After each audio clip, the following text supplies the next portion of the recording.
Северна Македонија официјално стана 30-та членка на Северноатлантскиот договор на 27 март 2020 година.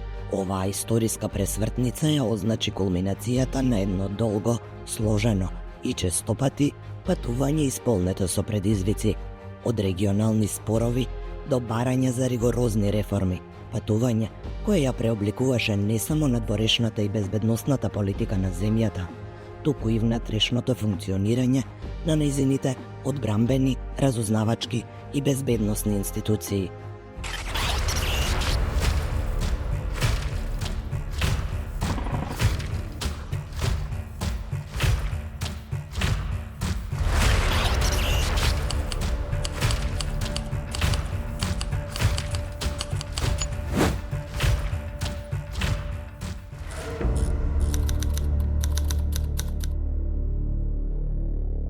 Во една реченица, ако треба да го опишеме, јас ќе кажам дека тој пат беше многу долг, предизвикувачки, со многу предизвици, се разбира со многу исчекувања, но на крајот со силна политичка волја и одличност и на политичкиот естаблишмент, меѓутоа и на граѓаните, конечно се случи.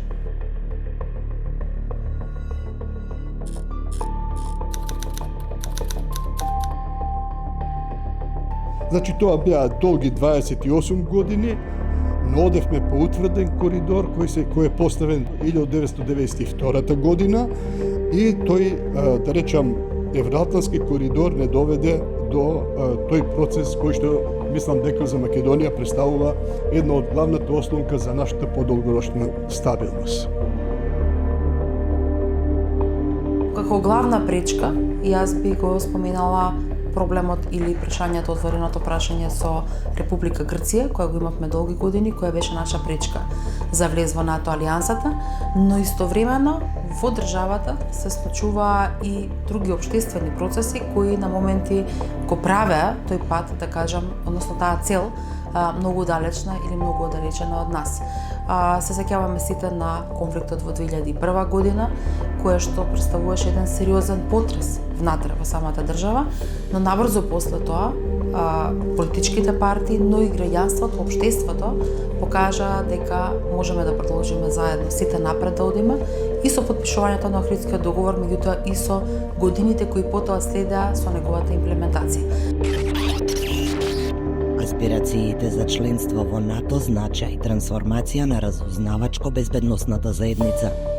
Тоа значеше исполнување на строги критериуми поврзани со професионализмот, отчетноста и интероперабилноста.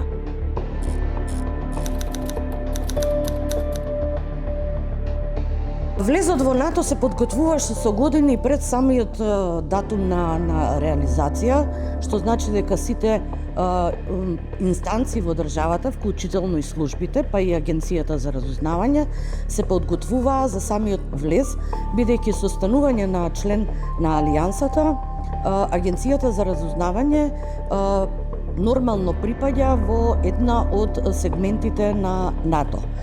Агенцијата припадна во Комитетот за цивилно разузнавање и пред да може да почне да работи, да делува заеднички со другите членки, со другите служби за разузнавање, кои што се од цивилен карактер, требаше да исполни повеќе барања на НАТО, што значи усогласување на стандардите, критериумите и процедурите на НАТО во однос на физичката и информатичката безбедност пред се на самиот објект каде што е сместена агенцијата.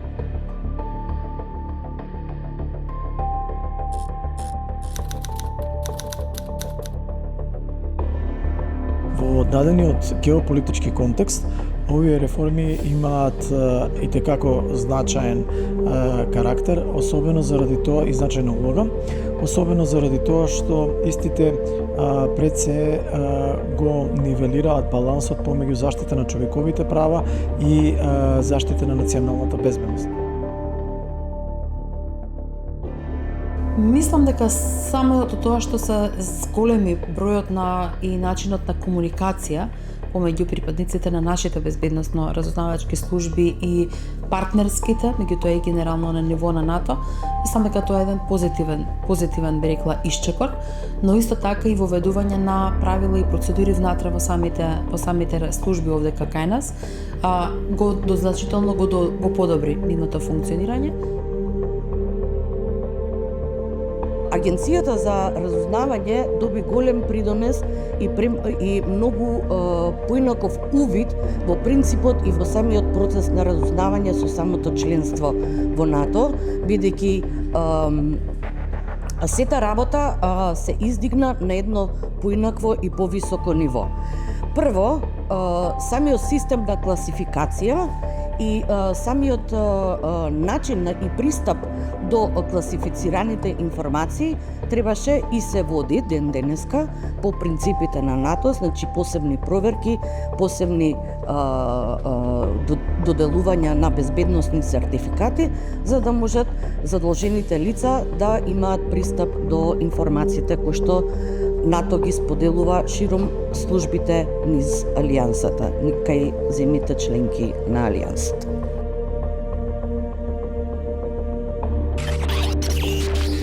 Процесот на реформи не заврши со пристапувањето во НАТО. Напротив, членството ги забрза понатамошните институционални промени. Започна процес на заемно учење, како и справување со понатамошни предизвици во поглед на имплементацијата на НАТО стандардите.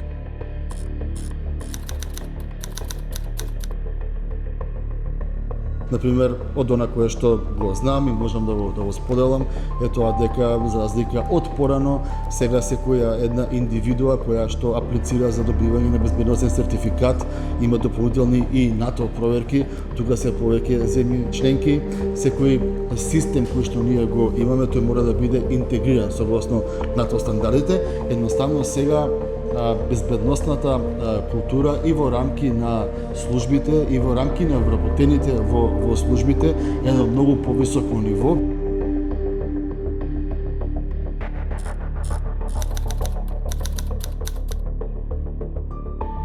Исто така, еден од стандардите на НАТО е и деполитизацијата и професионализацијата на вработените во овие институции, но за жал во последната година дена гледаме еден упад на политичките партии во безбедносно-разузнавачкиот сектор, кој едноставно не се совпаѓа целосно со стандардите на НАТО.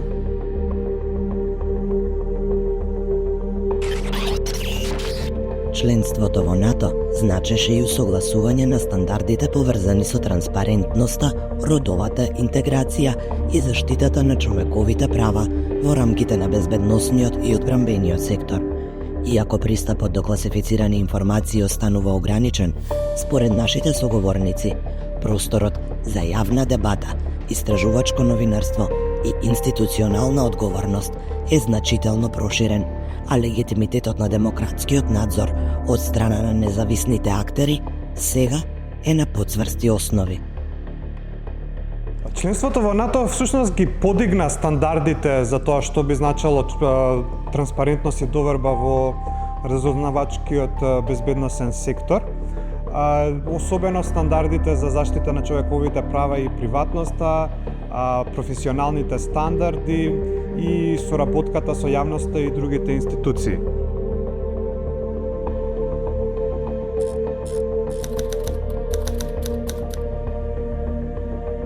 Но членството во НАТО за нашата република влијаеше позитивно, може да се каже, за овие процеси, односно овие карактеристики на наблюдувањето на безбедносните институции, безбедносните реформи, односно довербата во безбедносните институции и во надзорот врз безбедносните институции. Зошто? Затоа што определени практики кои беа бенчмаркови, односно карактеристични за процесите во Алијансата во овој сегмент во НАТО се преслика и кај нас. Факт е дека не сме на ниво на земјите членки, особено во делот за надзорот, меѓутоа факт е и дека има придвижување позитивно во тој процес, пред се во надзорот и во зголемувањето на довербата.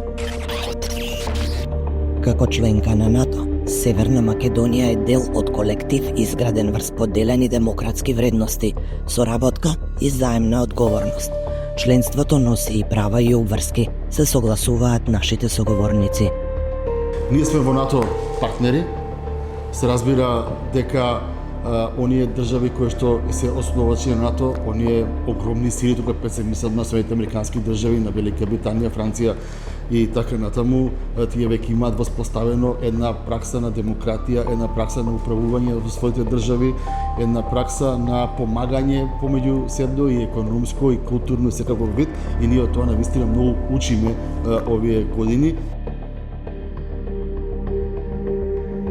Република Северна Македонија како држава или како членка на НАТО има капацитет да полноправно дава придонес во зановувањето, ажурирањето на стандардите, процедурите и на политиките кои што НАТО ги има во доменот на заканите, со цел да ја оствари основната мисија или мисијата која што се потпира на трите столба, тоа е колективната самоодбрана како примарен, понатаму кооперативната безбедност и секако кризниот менеджмент кој што НАТО го има зацртано во неговиот стратешки концепт. Во тој дел двојна е, би рекол, улогата на Македонија, а тоа значи дека не само дека треба да дава придонес, туку мора и да се адаптира, односно да ги прифаќа стандардите кои што НАТО ги има воспоставени.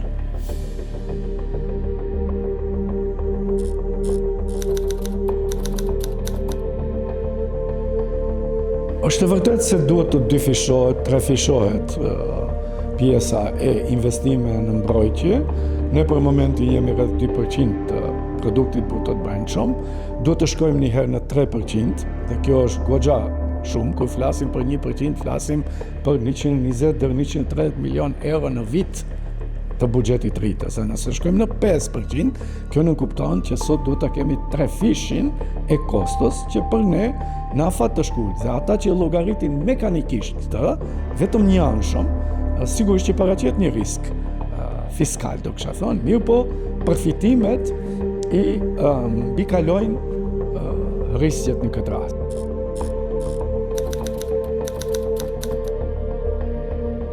Po Maqedonia nuk e ka ndonjë forcë politika ushtarake pra që të ketë shumë ndikim në NATO.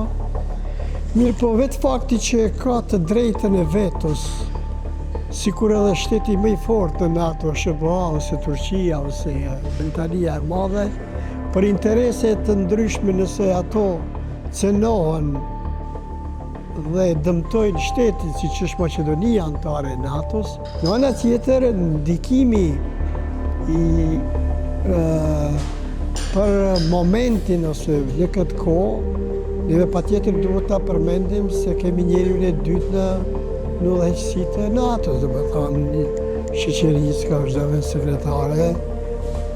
sekretari gjeneral të NATO-s dhe faktori njeri çdo herë, ndonjëherë edhe pa akte juridike ka ndikim vetë fakti se bashkëqeverisë ose bashkëudhëheq me sekretari gjeneral të NATO-s.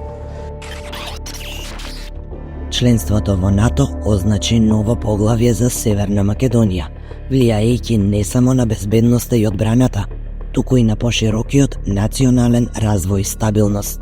Patjetër, mendoj se përfitimi bile më i madh është stabiliteti, të them, i sigurisë, politik dhe makroekonomik, që është parakusht condito sine qua non, pa cilin nuk bëhet.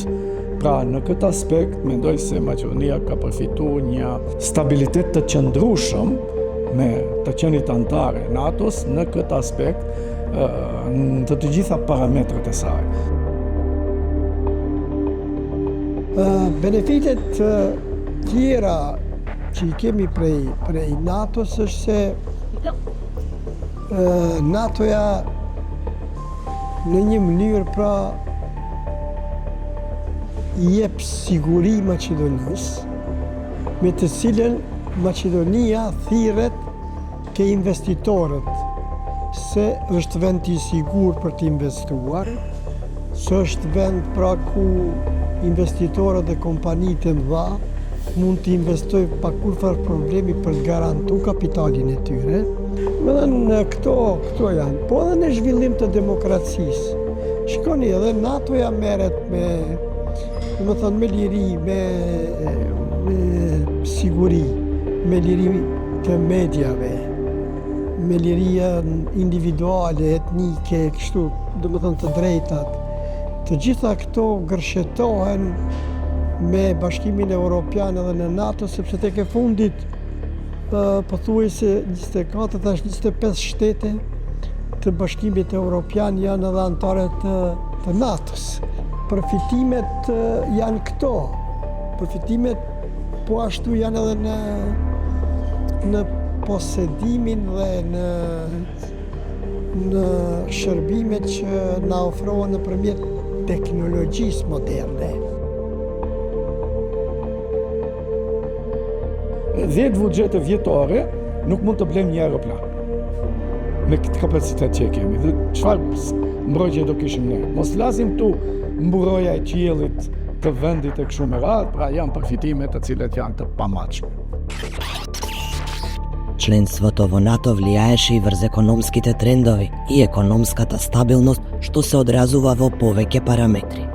Nëse do marrim të analizojmë empirikisht çka ka ndodhur deri në 2020 dhe kthesa me antarësimin në NATO në vitin 2020, 2020-2023, Maqedonia ka realizuar 2.1 miliard euro investime të UE direkte, bile edhe në periudhë të Covidit, që nënkupton edhe ato kryesisht nga vendet të them perëndimore antare të NATO-s, përfshi këtu edhe investimet nga BE-ja, po njëkohësisht edhe Turqia dhe SBA pjesërisht. Mirë po edhe një parametër tjetër që flet, që është i pakontestueshëm, nëse do shikojmë rritjen ekonomike të Maqedonisë për 2 dekada më parë, deri në 2020, mesatarisht rezulton të jetë 2.1% e GDP-s apo produktit brut të brendshëm. Ndërkohë që në vitin 2020 deri në 2023-4, rritja shkoi në 2.8 deri në 3% në vit. Dhe një parametër tjetër shumë bindës është se 80% e eksportit të Maqedonisë është orientuar të vendet antare të NATO-s, ku dominojnë, kuptohet, BE-ja me 65%, por edhe 20% në vendet jashtë BE-s, si Turqia për shembull, si SBA, të cilët nuk janë në BE, por janë antare të NATO-s. Членството во НАТО гарантира безбедност и преку зајакнување на војните капацитети на државите членки, не само за конвенционална одбрана, туку и за справување со современи и неконвенционални закани.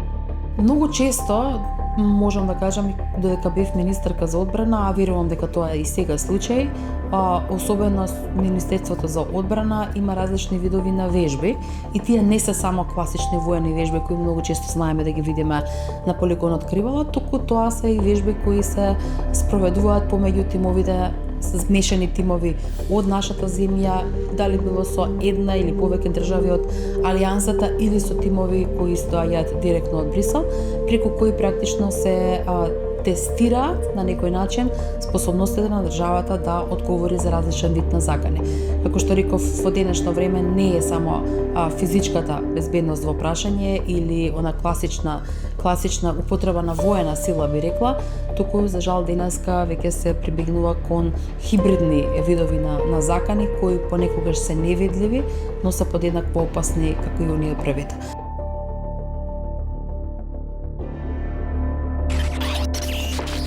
Во се понеизвестна безбедносна средина, во услови на конфликти од глобални размери, припадноста кон силни сојузи и тоа како кредибилен и доверлив партнер се покажува од суштинско значење за безбедноста и отпорноста на земјата. За нас НАТО представува стратешка определба, за нас НАТО представува нешто во кое што сме верувале многу години наназад, затоа што како мал народ ни е важно да ги споделуваме демократските вредности, мирот и безбедноста и меѓусебното почитување помеѓу народите. Значи се покажува колку е стабилизирачки фактор членството и затоа јас имам една девиза која ја повтарам дека во иднина Стабилноста на нашата држава по сите основи ќе зависи од тоа во колку сојузи сме, како ги одржуваме односите со нив и колку сме доверлив партнер на сојузите. Самостојно, на долга патека, тешко можеме да издржиме.